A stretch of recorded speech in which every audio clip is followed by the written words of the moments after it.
you doing, everybody? Kevin Ford, Kevin, 27 years here. Here at Starbucks. I was just thinking about life in general and about how I never want you to get discouraged.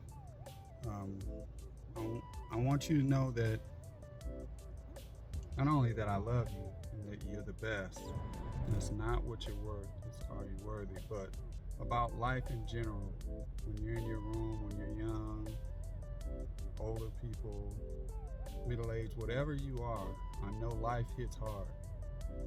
This motherfucker thing called life is cruel, absolutely cruel sometimes. And I mean, it will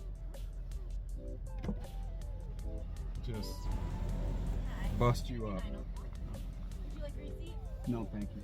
How are you? I'm good. How are you? Good, I'm good. How's your rainy day going? It's going, you know, it's raining. I love the rain. After this. Go home, watch some NCAA basketball, chill. Okay.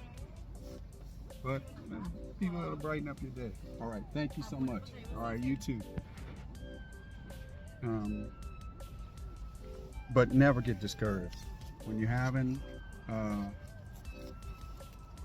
bad day, it's raining, you're alone, you're sad or whatever, somebody at a Starbucks could brighten up your day like she did. But just know that never give up, and that something that sounds kind of cruel but is very important is that you're no different than the rest of us. I remember, I think it's called Uptown Saturday Night. All I know is, or Let's Do It Again, it was with Richard Pryor. Mainly it was with Sidney Poitier. And he had lost a very important ticket, lottery ticket. And he was hiring Sharp Eye Washington to get this ticket back. Sharp Eye Washington was a private investigator.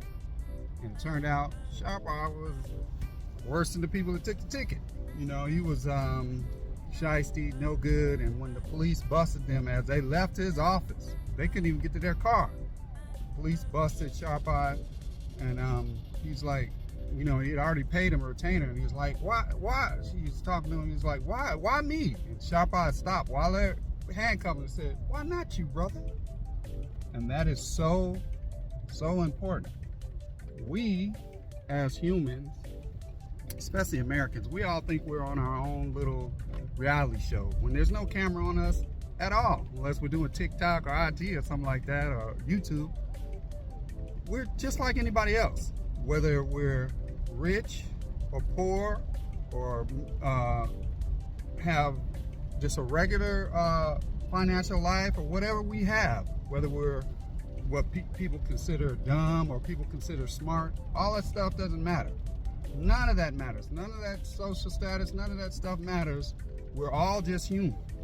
And when people rob you or do dirt to you or cheat on you or treat you like crap, you can't take it personal. You know, you're like, why me out of all the people on the planet? Why does this keep happening?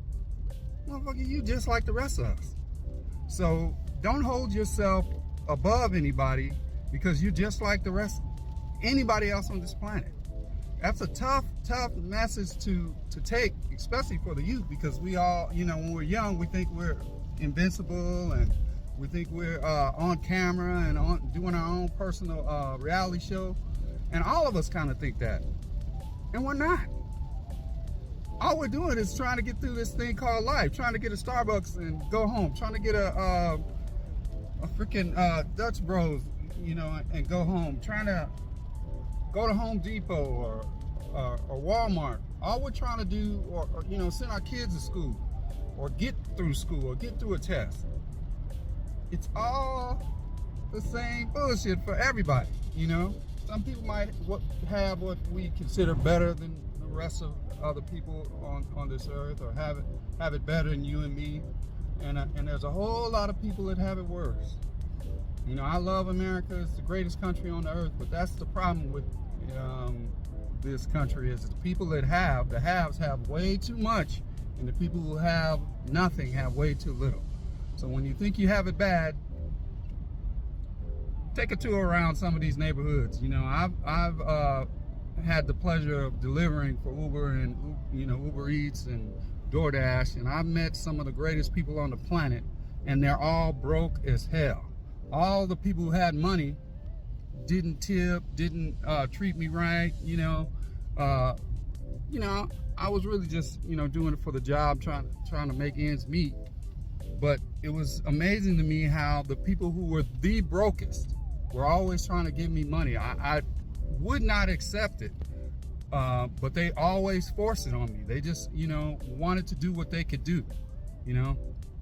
People who had, try not to cry here, people who had little or nothing, or a single mom with a baby, you know, a baby trying to tip me. I'm refusing this tip. And then the people who had money trying to get you to drive 20, 30 miles for $1. $1, you know. It's not even worth the gas. But, you know, I digress. What I'm trying to say is, look, we're all the same. I hope bad things don't happen to you, but when they do, take them in stride, because the next day there's going to be something worse or a little better or whatever. The problems you have right now, they ain't going to seem like nothing a day from now or a month from now or a week from now or years from now. You're going to be thinking, man, here I am sitting in jail when 2 months ago I was worried that I didn't have enough money to buy a Starbucks, or I couldn't go out with my friends, or I got a B on a test instead of an A. You know, now here I am in jail. So problems go up and down all the time, and they happen to all of us. You know, that's what makes us human. You know, most of the problems you create for yourself. But hopefully, you know, you don't have too many problems in a day or in your life. I love you. I thank you. God bless you. And why not you, brother?